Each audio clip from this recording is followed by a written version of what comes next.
Assalamualaikum warahmatullahi wabarakatuh. Perkenalkan, nama saya Dedi Ajis dari Prodi Ilmu Komunikasi 4T. Dengan ini saya ingin menjelaskan atau mempresentasikan tentang materi filsafat komunikasi, di mana yang bertujuan untuk menyelesaikan tugas ulangan akhir semester ini. Baik, pertama itu ada logika komunikasi. Asal kata logika yaitu logos, logika, logica, logikui, dan logik. Dua kata pertama berasal dari bahasa Yunani. Yang pertama berarti kata, ide, dan akal. Yang kedua berarti seni berpikir. Tiga kata terakhir yaitu sama dengan kata kedua. Kata-kata tersebut berasal dari bahasa Latin, Prancis, dan Inggris. Dilihat dari sekian banyak sumbernya, kata logika dalam bahasa Indonesia tampak merujuk pada bahasa Latin. Tesaurus bahasa Indonesia mensinonimkan logika dalam ilmu mantik dan akal sehat. Logika berkelut dengan tindakan yang berproses.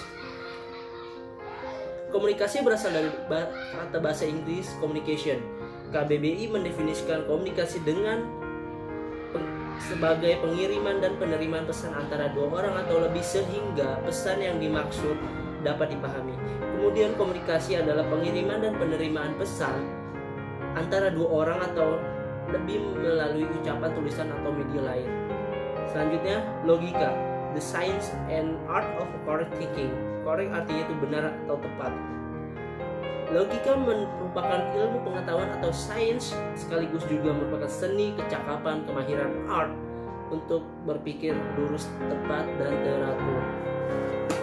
Yang pertama ada logika sebagai ilmu, di mana logika sebagai ilmu mengajarkan kepada manusia hukum-hukum, prinsip-prinsip, dan bentuk-bentuk pemikiran yang harus dipatuhi serta melihat di mana letak penalaran yang betul dan sah. Yang kedua ada sebagai seni, kecakapan, kemahiran, di mana membantu manusia untuk berpikir sendiri dengan betul kecakapan, kemahiran manusia dalam menggunakan dan menerapkan hukum-hukum, prinsip-prinsip, dan bentuk-bentuk pemikiran yang betul dan sah. Di sini ada dua objek material dan objek formal. Yang pertama objek material. Objek material itu objek atau materi atau bidang atau lapangan penyelidikan ilmu. Yang kedua ada objek yang ditinjau atau dipandang secara keseluruhan. Selanjutnya ada objeknya harus benar-benar konkret dan dapat diamati.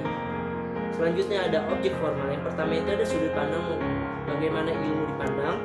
Yang kedua bagaimana objek material dipandang.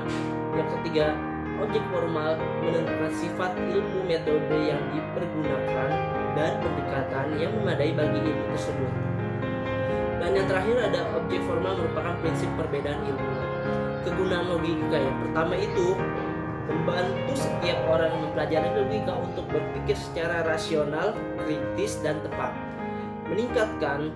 Yang kedua ada meningkatkan kemampuan berpikir secara tajam, cermat, dan objektif. Yang ketiga itu ada meningkatkan cinta akan kebenaran dan menghindari kekeliruan serta kesesatan. Selanjutnya logika dan ilmu. Logika saintifika merupakan syarat mutlak eksistensi ilmu, kondisi, dan tuntutan fundamental yang secara sistematis menyelidiki, merumuskan, dan menerangkan asas-asas yang harus ditaati agar orang dapat berpikir dengan tepat, lurus, dan teratur. Menurut Pospop Projo,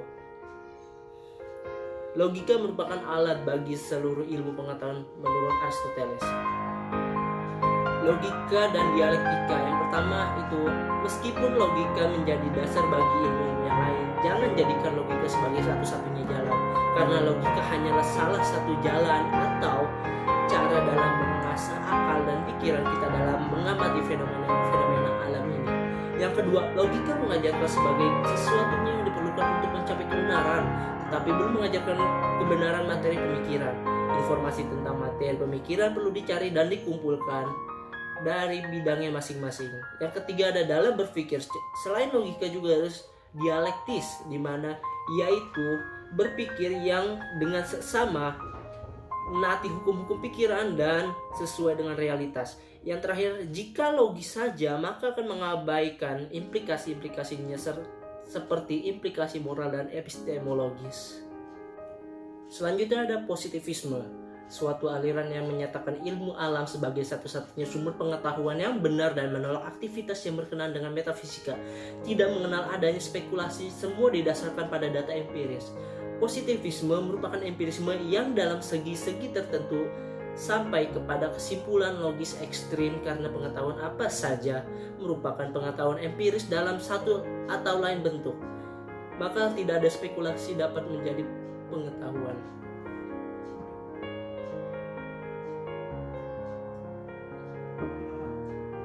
Selanjutnya, fungsi filsafat positivisme. Yang pertama ada perkembangan yang diberi konotasi sebagai kemajuan memberikan makna bahwa positivisme telah mempertebal optimisme.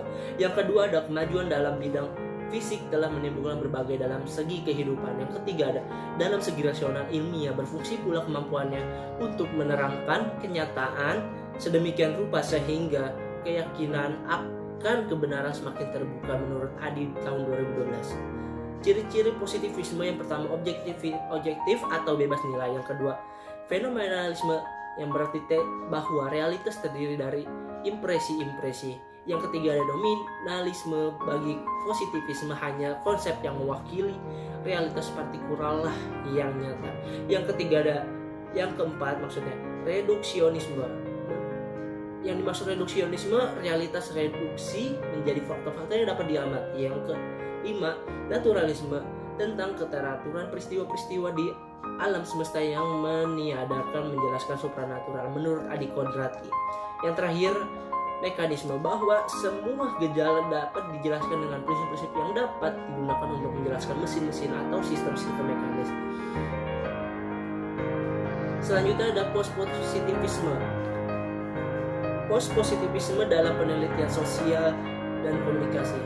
Ontologi post-positivisme bersifat realisme kritis yang mengakui adanya realitas atau kenyataan sesuai hukum alam. Namun, mustahil manusia melihat realitas secara benar apa adanya. Kita tak cukup bereksperimen, tapi harus gunakan metode triangulasi. Gunakan berbagai metode, sumber data, peneliti, dan teori. Epistemologi postpositivisme ada 3 asumsi.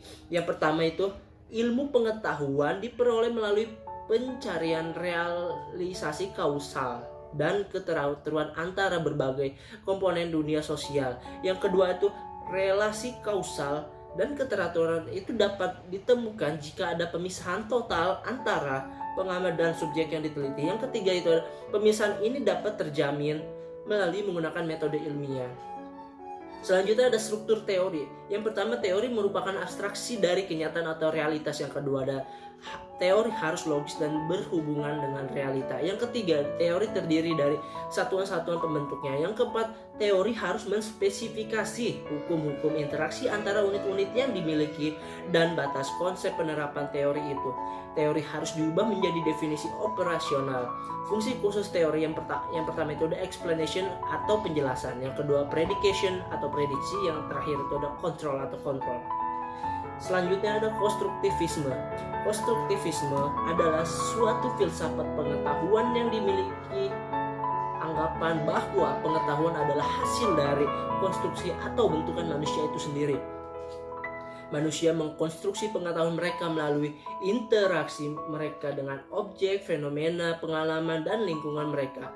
Suatu pengetahuan yang benar bila pengetahuan itu dapat berguna untuk menghadapi dan memecahkan persoalan yang sesuai. Menurut Suparno tahun 2008 maksudnya itu.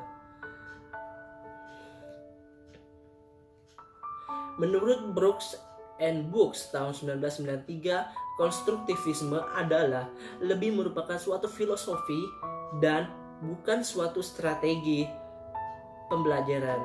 Menurut Glaserfield tahun 1987, konstruktivisme sebagai teori pengetahuan dengan akar dalam, ia mendefinisikan konstruktivisme radikal selalu membentuk konsep pengetahuan. Ia melihat pengetahuan sebagai sesuatu hal yang dengan aktif menerima yang apapun melalui pikiran sehat atau melalui komunikasi. Kognisi adalah adaptif dan membiarkan sesuatu untuk mengorganisir pengalaman dunia nyata, bukan untuk menemukan suatu tujuan kenyataan. Menurut von Glasersfeld tahun 1989.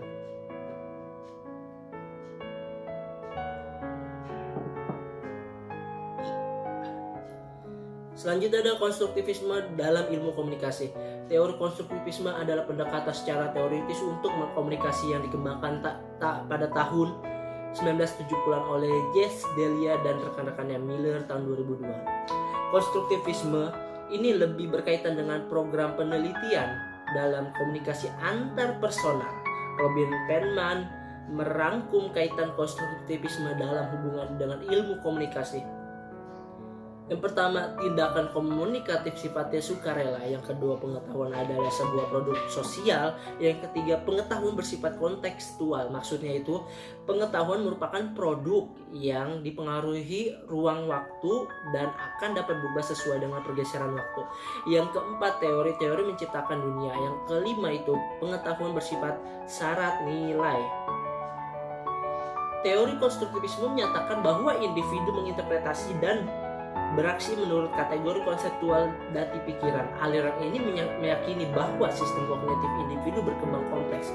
Menurut Delia dan kawan-kawan menegaskan hubungan antara kompleksitas kognitif dengan tujuan dari pesan.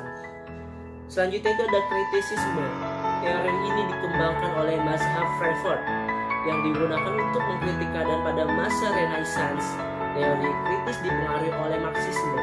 Namun, dalam beberapa hal dianggap berbeda dengan Marxisme. Maksud teori ini ialah membebaskan manusia dari manipulasi atau pemanipulasi para teknokrat modern. Dua tokoh kritis ialah Max Horkheimer tahun 1895 sampai 1973 dan Theodor Wiesengrund Adorno tahun 1903 sampai 1969.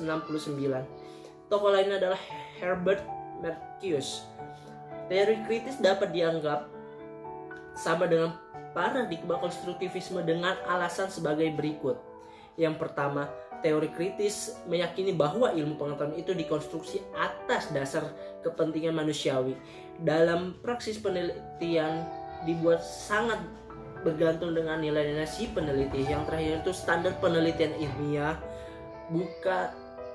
bukan ditentukan prinsip verifikasi dan falsifikasi, melainkan didasarkan konteks sosial, historis, serta kerangka pemikiran yang digunakan ilmuwan.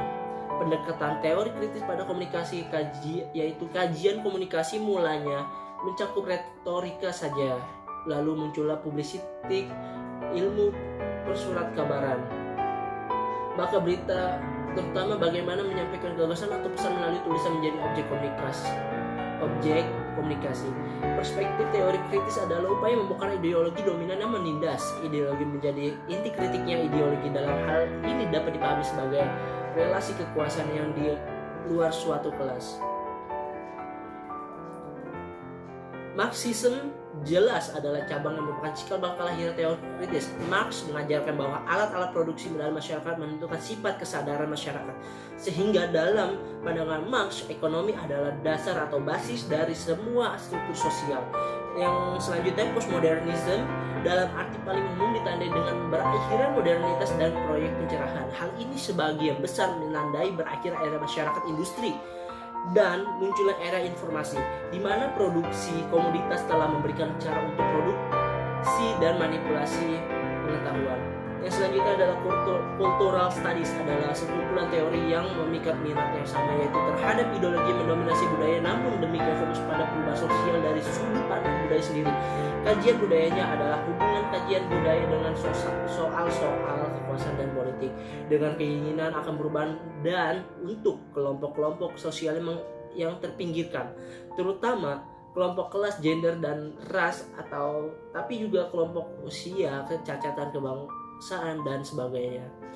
Feminis telah didefinisikan dalam banyak cara. Salah satunya adalah definisi yang menyebutkan feminisme sebagai gerakan untuk mengamankan hak-hak bagi perempuan untuk upaya mengakhiri segala bentuk penindasan. Kajian feminis yang pertama dimulai dengan fokus pada gender dan berusaha untuk membedakan antara seks sebagai kategori biologis dan gender yang merupakan hasil dari konstruksi sosial. Feminisme berusaha untuk menawarkan teori yang berpusat pada pengalaman perempuan dan untuk mengartikulasikan hubungan antara kategori gender dan kategori sosial lainnya, termasuk ras, etnis, kelas, dan seksualitas. Akhir-akhir ini, studi mengenai bagaimana praktek komunikasi berfungsi untuk menyebarkan ideologi gender dalam wacana yang dimediasi. Mediate discourse telah menjadi sangat menonjol yang mencerminkan berlangsungannya kajian budaya cultural studies dalam disiplin komunikasi. Mungkin itu saja yang bisa saya sampaikan. Terima kasih. Assalamualaikum warahmatullahi wabarakatuh.